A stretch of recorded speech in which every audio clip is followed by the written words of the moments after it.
Olá pessoal, sejam bem-vindos ao canal Química para Universidades e Concurso.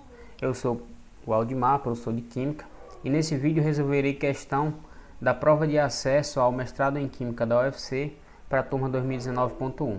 Se você se interessa por esse tipo de conteúdo, se inscreve no canal e acompanhe as publicações.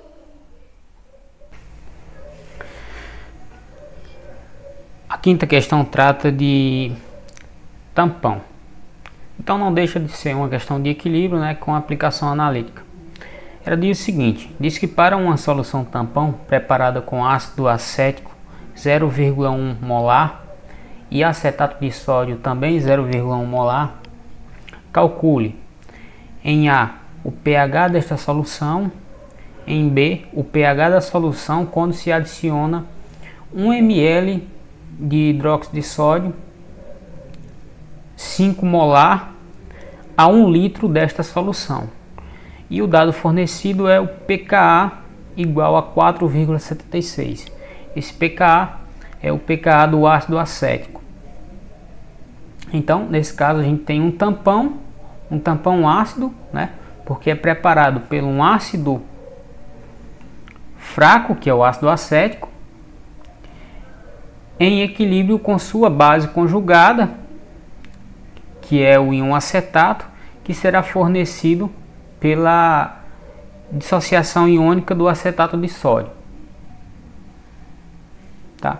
Então, um tampão ele pode ser um tampão ácido quando você tem um ácido fraco, quando a solução é preparada por a mistura de um ácido fraco com sua base conjugada, que no caso é uma base forte, ou um tampão básico quando você usa uma base forte em equilíbrio com o seu ácido, uma base fraca, em equilíbrio com seu ácido conjugado, que nesse caso seria um ácido forte. Tá? Então vamos à resposta. Vamos avaliar como ocorre a formação do íon acetato, pela dissociação iônica do acetato de sódio. Então, quando o acetato de sódio é colocado em água ou em algum solvente no qual ele apresente alguma solubilidade, ele se ioniza formando o íon acetato e o íon sódio.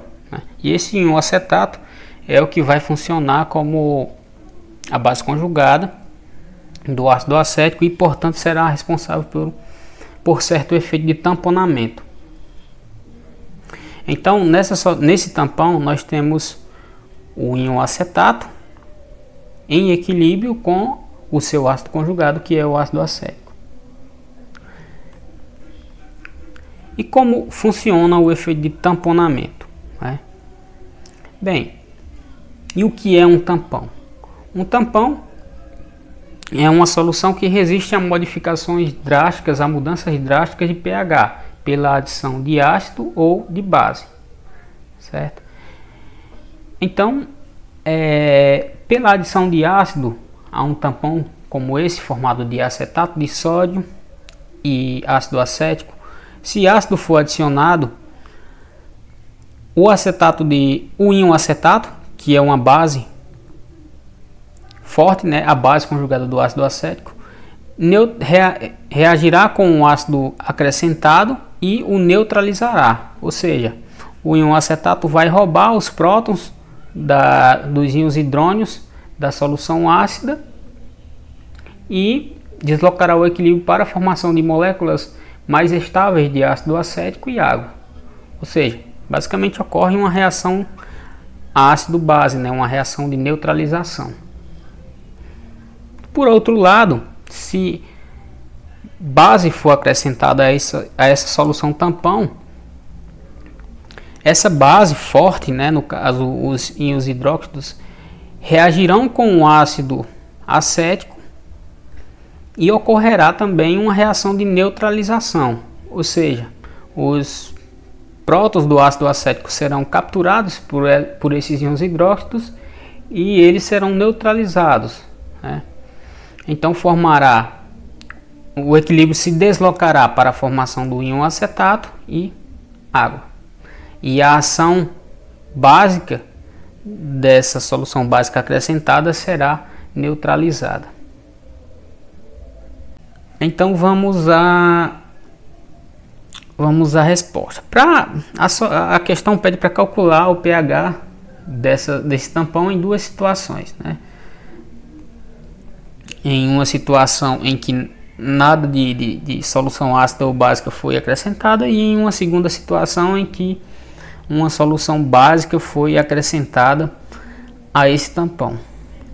Então, para calcular esse pH nessas duas situações, recorreremos à equação de Anderson-Rosenbaum, né? Essa equação diz que o pH de um tampão é igual ao pKa do ácido mais o logaritmo comum da razão entre a concentração da base conjugada e a concentração desse ácido, né? Isso para um tampão ácido.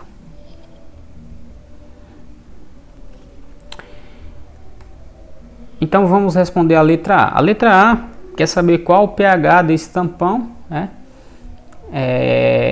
Inicialmente, sem a ele ser acrescentada nenhuma outra solução. Para isso é fornecido o pKa do ácido acético, que é de 4,76. E também são fornecidas as concentrações do ácido acético e de sua base conjugada, que é o íon acetato. Como a gente observa, né, na associação iônica do acetato de sódio, a relação estequiométrica entre o acetato de sódio e o íon acetato é de 1 para 1, ou seja, para cada 1 mol de acetato de sódio ionizado é formado 1 mol de íon acetato. Assim, podemos dizer que a concentração do íon acetato, que é a base conjugada do ácido acético, é igual à concentração do acetato de sódio, que é a fornecida, e é 0,1 mol por litro. Tendo esses valores de pK do ácido e as concentrações do ácido e da base conjugada, podemos aplicá-los na equação de Henderson. Então o pH vai ser igual a 4,76, que é o pK do ácido, mais o logaritmo comum de 0,1 mol por litro, que é a concentração da base conjugada, por 0,1 litros também, 0,1 mol por litro também, que é a concentração do ácido, né? As unidades de mol e de litro se cancelam, porque se dividem e vai dar 1. 0,1 dividido por 0,1 também vai dar 1, né? Então o pH vai ser igual a 4,76 mais log de 1. Logaritmo de 1 é 0, né? Assim o pH vai ser igual a 4,76 mais 0, né? Logo o pH vai ser igual ao pKa, igual a 4,76. Isso ocorre sempre que a concentração da base conjugada e do ácido forem iguais, né? Porque a razão entre eles vai dar 1 e log de 1 é 0. Certo? Então sempre que em uma solução tampão a concentração da base conjugada for igual à concentração do ácido, o pH vai ser igual ao pKa. A letra B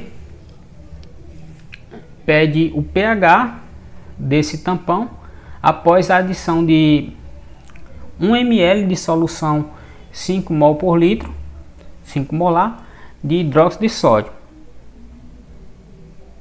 a 1 litro, né, da solução tampão. Então a primeira coisa que nós vamos fazer é calcular o número de mols equivalentes a esse 1 ml dessa solução 5 mol por litro acrescentada ao tampão de hidróxido de sódio, né? O número de mols de hidróxido do íon hidróxido vai ser igual à concentração do íon hidróxido vezes o volume de solução acrescentada em litros, né? A concentração de íon hidróxido é 5 mol por litro, né? Porque a associação iônica do hidróxido de sódio, para cada 1 mol dele vai formar 1 mol de íon hidróxido. Portanto, a concentração do íon hidróxido é igual à concentração de hidróxido de sódio.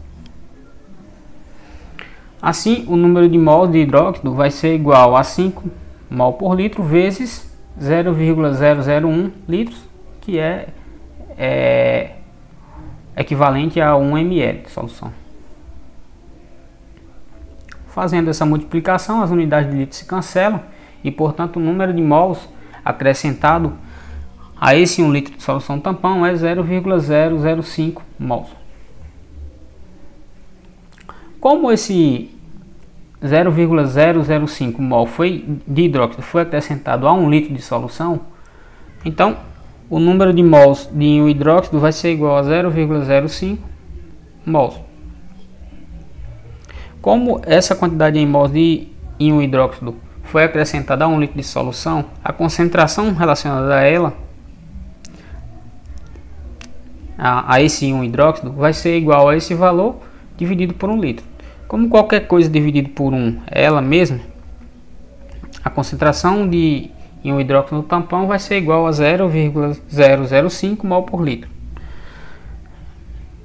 Então, tendo a concentração de íon hidróxido no tampão, e a influência que isso causará nas concentrações de ácido acético e de acetato, dependem dessa concentração, a gente pode encontrar as novas concentrações do íon acetato e do ácido acético e a partir disso calcular o novo pH, certo? Então o que vai acontecer quando o íon hidróxido for acrescentado a essa solução tampão? Observe que ao se acrescentar o íon hidróxido a esse tampão, o equilíbrio se desloca para a formação do íon acetato, certo? Então o que vai acontecer? A concentração do íon acetato será aumentada e vai aumentar de acordo com a quantidade de íon hidróxido acrescentado. Ou seja, como a relação estequiométrica é de 1 para 1, a nova concentração de íon acetato no tampão vai ser igual à concentração anterior, que é de 0,1 molar, mais a concentração de íon hidróxido, que é de 0,05 molar. Ou seja, a nova concentração do íon acetato vai ser igual a 0,105 mol por litro. Se por um lado a concentração de íon acetato é aumentada pelo deslocamento do equilíbrio para a neutralização do íon hidróxido, dos íons hidróxidos acrescentados à solução tampão, a concentração do ácido acético será diminuída, porque essa neutralização depende do consumo de moléculas de ácido acético no tampão, certo? Então, como a relação estequiométrica entre o ácido acético e o íon hidróxido é de 1 para 1 também, a quantidade de moléculas de ácido acético ou de mols de ácido acético que será reduzida nesse tampão é igual à concentração, é igual à quantidade de moléculas ou de mols de íon hidróxido que foram acrescentadas. Assim, a nova concentração de ácido acético será igual a 0,1, que era a concentração inicial, menos 0,005 molar, que é a concentração de íon hidróxido. Fazendo essa subtração, a nova concentração vai ser de 0,095 mol por litro. E agora nós podemos pegar esses valores e aplicar na equação de Henderson para encontrar o pH, o novo pH. Portanto, o pH vai ser igual ao pK, que é 4,76, mais o logaritmo da razão entre 0,105 molar por 0,095 molar. Concentração da base conjugada, concentração do ácido. Como ocorreu anteriormente, as unidades de mol e de litro se cancelam, vão se dividir, vai dar 1. E 0,105 dividido por 0,095 vai dar 1,105. Assim, o pH vai ser igual a 4,76 mais o log de 1,105. Log de 1,105 dá 0,043. Assim, o pH vai ser igual a 4,76 mais 0,043. Somando os valores O novo pH é de 4,803.